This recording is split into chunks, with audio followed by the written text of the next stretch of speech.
నమస్తే, welcome to Telugu 360.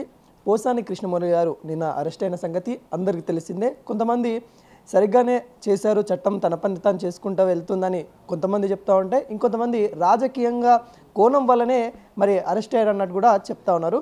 ఇవన్నీ అంశాల మీద ఒకసారి అయితే మాట్లాడదాం. మనతోని ప్రముఖ నిర్మాత గారైతే నట్కుమార్ గారు అయితే ఉన్నారు, మాట్లాడే ప్రయత్నం అయితే చేద్దాం. సార్, ఎలా చూస్తూ ఉన్నారు పోసాని కృష్ణ గారి అరెస్ట్ని? అందరిని చూసినట్టే చూస్తున్నాం. అరెస్ట్ అంటే రాజకీయం కోణం వల్లనే అరెస్ట్ చేశారు అని చెప్తా ఉన్నారు. అక్కడ రాజకీయం మాట్లాడకుండా నోటు దోలుతోనే అసభ్యకరంగా పదజాలాలు మాట్లాడితే అరెస్ట్ చేస్తారు అనేది ఒక నిదర్శనం. తనకి హెల్త్ బాగాలేకపోయినా కానీ ఏం లేకుండా కానీ అక్కడ కూటమి ప్రభుత్వం ఉంది కాబట్టి పోలీసులు ఇలా చర్య తీసుకుంటారు అని అంటున్నారు. అది సందర్భం, అది వేరు. అంటే హెల్త్ బాగాలేకపోతే చట్టం కంపల్సరీ వాళ్ళు అది రూల్స్ అండ్ రెగ్యులేషన్స్ పాటించాలి, లేకపోతే అక్కడ కోర్టు ఒప్పుకోదు, ఇవన్నీ ఉంటాయి. మనం హెల్త్ బాగాలేకపోతే కంపల్సరీ దానికి ఎలా ట్రీట్మెంట్ ఏంటని ఉంటాయి. కానీ మనం ఆ విషయంలో కామెంట్ చేయాల్సిన అవసరం లేదు. ఎలాగైనా సరే హెల్దీ లేకపోతే అరెస్ట్ చేయరు వాళ్ళు, హెల్దీ లేకపోతే కోర్టు యాక్సెప్ట్ చేయదు, రిమైండ్ యాక్సెప్ట్ చేయదు. ఇవన్నీ rules and regulations, technical evidences అయితే రూల్స్ అండ్ రెగ్యులేషన్స్ ఉంటాయి. కాబట్టి మనం దానికోసం డిస్కస్ చేయాల్సిన అవసరం లేదు. ఒక రాష్ట్రంలో మనకు అసభ్యకరంగా మాట్లాడాడు పోసాని కృష్ణమురళి గారు అనేది అందరికీ తెలిసిన విషయమే. ప్రతి ఒక్కరూ కూడా దీన్ని బాధపడ్డారు. ఆయన మాట్లాడిన మాటలకి, అంజనీ దేవమ్మ గారితో మాట్లాడుతున్న మాటలకి చాలామంది బాధపడ్డారు. ఎందుకంటే పవన్ కళ్యాణ్ గారు అమ్మగారు, చిరంజీవి అమ్మగారు మాట్లాడినప్పుడు కన్నీరు పెట్టుకున్నారు. అలాగే రేణు దేశాయ్ గారు కన్నీరు పెట్టారు వాళ్ళ అమ్మాయి కోసం, ఆమె కోసం మాట్లాడినప్పుడు. భువనేశ్వరమ్మ గారు మొత్తం తొట్టక బ్రాహ్మణి గారి కోసం మాట్లాడినప్పుడు చాలా దారుణంగా బాధపడ్డారు. ఆ రోజు మరి వీళ్ళందరూ కూడా జగన్మోహన్ రెడ్డి గారు ఆ రోజు వచ్చి, మీరు ఆడపిల్లలు, మా అక్క చెల్లెల్ని, మా తల్లి లాంటి వాళ్ళని మీరు తీసుకొచ్చి ఇలా మాట్లాడడం మన పార్టీ లైన్ కాదు అని ఒక్క మాట చెప్పు ఉండుంటే, ఒక్క మాట అని ఉంటే సంతోషంగా ఉండి హుందాతనంగా ఉన్నాం. ఈరోజు ఆయన పోసాని కృష్ణమురళి గారి అరెస్టుని ఖండిస్తున్నా, మా పోసాని కృష్ణమురళి గారు బెయిల్కి నేను మా సుధాకర్ రెడ్డి గారి మంది మార్బలాన్ని పంపిస్తున్నా, మేము పార్టీ అందంగా ఉంటుందమ్మా అని చెప్పేసి అన్న వ్యక్తులు ఈరోజు ఆ మాట అంటూ ఉంటే బాధ అనిపిస్తుంది. అంటే ఏమనిపిస్తుంది అంటే, మీరు ఆయన తప్పు చేస్తే మీరు అండగా ఉంటున్నారు. మీరు మీ కార్యకర్తని నాయకుడిగా మీరు అండగడం తప్పులేదు.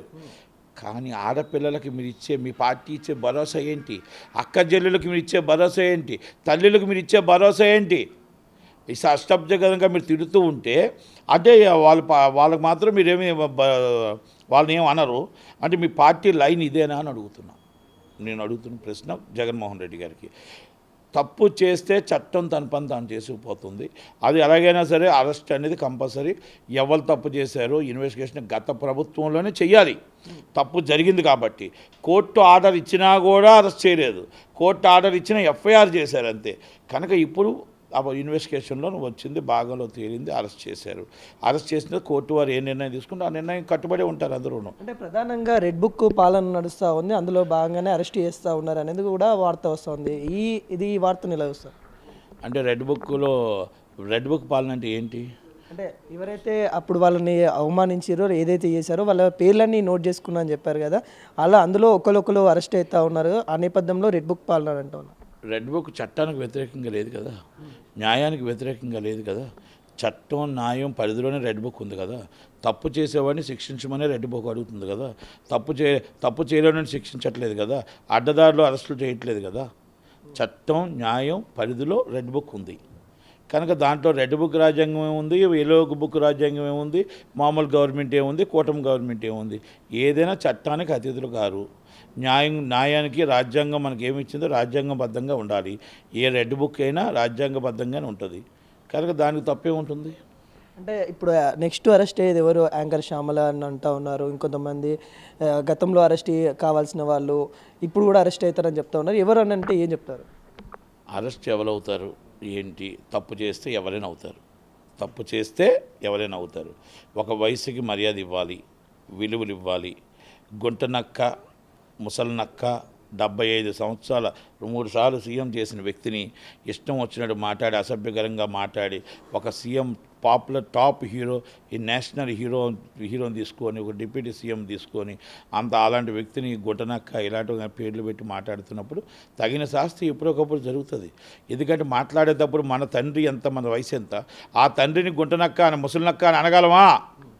మరి అలాగే టాప్ హీరో ఎంతో సినిమాలతో మన సినిమా ఇండస్ట్రీలో కలమతల్లో బతికొచ్చామే, ఆ వ్యక్తిని మనం తీసుకొచ్చి ఒక గుంటనక్క అని అనగలమా? రాజకీయం మీకు ఇచ్చింది, రాజకీయంలో రాజకీయంగా ఎదుర్కోమంది తప్ప ఇష్టం వచ్చినట్టు అసభ్యకరంగా మాట్లాడమని చెప్పలేదు. మన తల్లిదండ్రులు ఇచ్చిన మర్యాద, మన తల్లిదండ్రులు ఇచ్చిన పెంపకం, మన తల్లిదండ్రులకి మనం ఆ మాట మాట్లాడగలమా? ఆ మాట ముసలినక్క అని మీ తండ్రిని మాట్లాడగలరా? మీ తల్లిని మాట్లాడగలరా? ఒక 3 సార్లు చేసిన సీఎంని ఆ మాట మాట్లాడితే మరి బాధ అనిపించదా? రాష్ట్ర ప్రజలకి కష్టం అనిపించదా? మరి చట్టం దాని పని తాను చేసుకుపోతుంది టైం వచ్చినప్పుడు. ఎవరికైనా చట్టానికి అతిథులు కారు. అది నేను ఈ పార్టీయే కాదు, ఏ పార్టీ అయినా అదే వర్తిస్తుంది. టీడీపీ వాళ్ళు కానీ వారు మాట్లాడినా తప్పే, జనసేన వాళ్ళు మాట్లాడినా తప్పే. ఎవరినైనా చట్టం దాని పని తాను చేసుకుపోవాలి. ఒక్క పార్టీ కక్ష సాధింపు ఉండకూడదు. ఎవరినైనా అప్పటికప్పుడు అరెస్ట్ చేయాలి, వాళ్ళ మీద యాక్షన్ తీసుకోవాలి. అది నట్టు కుమార్ అయినా పర్లేదు, మీరైనా పర్లేదు, ఎవరైనా పర్లేదు మేబీ, కానీ చట్టం తన పని తాను చేసుకుపోతూ ఉండాలి. మనం వయసుకి మర్యాద ఇవ్వాలి. మనం జగన్మోహన్ రెడ్డి గారు అని ఎందుకంటున్నాం? చాలామంది మాట్లాడుతున్నారు డిబేట్స్లో, చాలామంది ఇష్యూస్ బేస్డ్ మాట్లాడుతున్నారు. మరి అందరూ కూడా అందరికీ అరెస్ట్ చేయట్లేదే, అందరినీ తీసుకెళ్ళి లోన్ వేయట్లేదే. అంటే ఒక పద్ధతి ప్రకారంగా ఇష్యూస్ బేస్డ్ పార్టీకి మనం లైన్ దాటకుండా ఆ పార్టీని మనం వాళ్ళు ఏం తప్పు చేశారు దాన్ని మనం ఏ విధంగా మాటకు మాట మాట్లాడాలి తప్ప మనం ఫ్యామిలీస్ని తీసుకొచ్చి ఫ్యామిలీస్ని అసభ్యకరంగా మాట్లాడి ఆ విధంగా మనం ఇష్టం వచ్చినట్టు మాట్లాడితే వయసుకు మనం విలువ ఇవ్వకుండా మనం ఆయన హోదాకు విలువ ఇవ్వకుండా మాట్లాడితే తప్పు.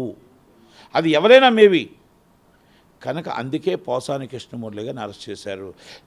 అందుకే వాళ్ళ మిస్సెస్ కూడా వెళ్ళలేదు, వాళ్ళ పిల్లలు కూడా వెళ్ళలేదు, ఒక్కడే వెళ్ళాడు, ఒంటరివాడు వెళ్ళాడు. ఓకే, ఈజ్ ద గవర్నమెంట్, ఆయన support is already Jaganmohan Reddy గారు వాళ్ళ పార్టీ ఫుల్ సపోర్ట్ చేశారు, నిలబడ్డారు. కాబట్టి కార్యకర్తలకు నేను అండగా ఉంటానని ఒక భరోసా ఆయన ఇవ్వడానికి వచ్చింది. కానీ ఆయన ఆ అక్క చెల్లెలకు ఆయన తిట్టిన తిట్లకి ఆ రోజు ఖండించి ఉంటే ఆయన హుందాతనం బాగున్ను. ఈరోజు చేసింది మంచి పనే, ఎందుకంటే కార్యకర్తలకు నేను అండగా ఉంటాను అన్న మాట నిరూపించుకున్నాడు. కానీ మాకు అక్క చెల్లెలు అని అనేటప్పుడు ఒక మాట ఆయన ఖండించుంటే బాగున్ను.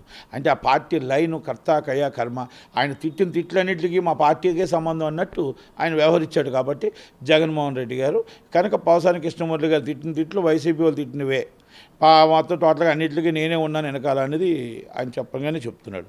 కనుక చట్టం కోర్టు వారు ఏ నిర్ణయం తీసుకుంటే ఆ నిర్ణయం కట్టుబడి ఉంటుంది. రేపు నేను ఇంకో మాట కూడా చెప్తున్నా, పోసాని కృష్ణమురళి గారు ఒక లెసన్. మనకి గన్మ్యాన్లు ఉన్నారు కదా, మంది ఉంది కదా, మార్బలం ఉంది కదా, మన దగ్గర గవర్నమెంట్ ఉంది కదా అని రెచ్చిపోతే గన్మ్యాన్ల తర్వాత ఉండరు, మంది ఉండదు, మార్బలం ఉండదు, గవర్నమెంట్ ఉండదు. మనం ఒంటరివాడిగా ఉంటాం. ఒంటరివాడిగా ఉండేటప్పుడు ఎదుర్కోవడానికి సిద్ధంగా ఉంటేనే మాట్లాడాలి. ఎదుర్కోవడానికి సిద్ధంగా ఉండడానికి 10 మంది మనం హర్షించాలి. అరెస్ట్ చేస్తుంటే అయ్యో తప్పు, అన్యాయంగా అరెస్ట్ చేశారే, అన్యాయంగా ఆయన కొడుతున్నారే, అన్యాయంగా బాధపడుతున్నారే అని ఉండాలి తప్ప 100 మంది ఒక్క నెల్లి మనం కొడితే ఎలాగుంటుందో, మనకు ఆ రోజు గన్మ్యాన్లు ఉన్నారు కదా, మంది మార్బలం ఉంది కదా అని ఇష్టం వచ్చినట్టు నోటుకు వచ్చినట్టు మాట్లాడితే మనకి ఇదే శాస్తి జరుగుతుంది. అది ఏ పార్టీ వారైనా అర్థం చేసుకుంటారని మన టోటల్గా ప్రతి ఒక్కరికి ఇది వర్తిస్తుంది. కనుక సోషల్ మీడియా మాట్లాడిన వాళ్ళకి అందరికీ వర్తిస్తుంది. 100 మంది ఒక్కరిని పట్టుకొని కొట్టకండి. మీరు 100 మంది మీ గవర్నమెంట్ మీద ఉంది కదా అని ఏ పార్టీ అయినా అవ్వచ్చు. అది దయచేసి మీరు నిలబెట్టండి. ఇది పోసాని కృష్ణమురళి గారిది ఇది ఒక లెసన్గా భావించమని అందరికీ రిక్వెస్ట్ చేస్తూ థ్యాంక్ యూ వెరీ మచ్.